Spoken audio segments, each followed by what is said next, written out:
Hey vlogs, welcome to my new vlog.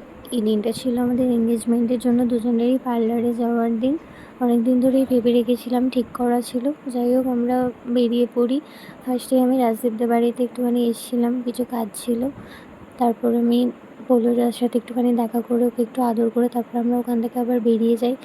যাই হোক, ও গাড়ি বের করার আগে ও গাড়িতে একটু জল টল দেয়, ধূপ টুপ দেয়। তার জন্য পৌলদাকে বলেছিলাম বোতল নিয়ে আয়। ও মুখে করে একটা বোতল এনে দিয়েছে আমাকে। এত ভদ্র, ভালো ছেলে, এত কথা শোনে, বাধ্য ছেলে বাড়ির। যাই হোক, আমরা বেরিয়ে পড়ি। ওই জানলা দিয়ে উঁকি মারে, যেই যখন যায় গাড়ি নিয়ে ওখান থেকেই দেখে সবাইকে, দিয়ে একটু কান্নাকাটি করে, একটু চেঁচায়। ওকে টাটা করে দিয়ে আমরা ওখান থেকে বেরিয়ে যাই। যাই হোক, আমাদের প্রথম থেকে অ্যাপয়েন্টমেন্ট নেওয়া ছিল, যেহেতু অনেক কিছু করানোর ছিল। তাও আমাদের সরস্বতী পুজোর পরের দিন গিয়েছিলাম বলে পুরোই ফাঁকা ছিল, ভালো দিনে গিয়েছিলাম। আমরা যাই শ্রীরামপুরে নাপিতে। গিয়ে আমরা পৌঁছানোর পর ওখানে বলি কী করবো না করবো। তারপর একটুখানি ওয়েট করতে বলে, 5 মিনিট মতো বসার পর আমাকে ফেসিয়াল করাতে নিয়ে যায়। আমার ফেসিয়ালটা করানোর পর আমাকে একটু শ্যাম্পু ট্যাম্পু করিয়ে হেয়ার কাটটা করিয়ে দেয়।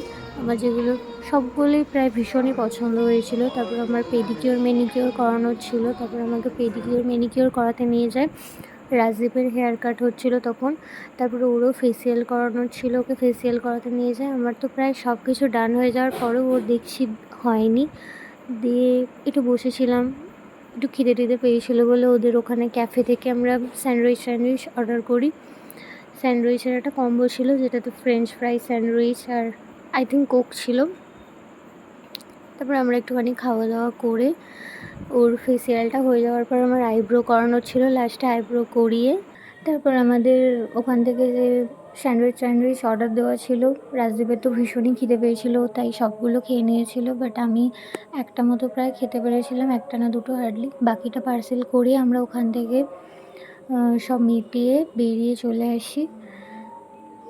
তারপর ওখান থেকে ফেরার সময় ও একটু নবান্নতে দাঁড়ায় চা খাওয়ার জন্য, সিঙ্গুরে। যদিও এখন নাম চেঞ্জ হয়ে লাবণ্য হয়ে গেছে।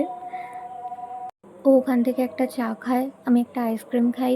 তারপর আমরা ওখান থেকে একটু গল্প টল্প করে আড্ডা টাড্ডা দিয়ে দুজনে মিলে বাড়ি চলে আসি।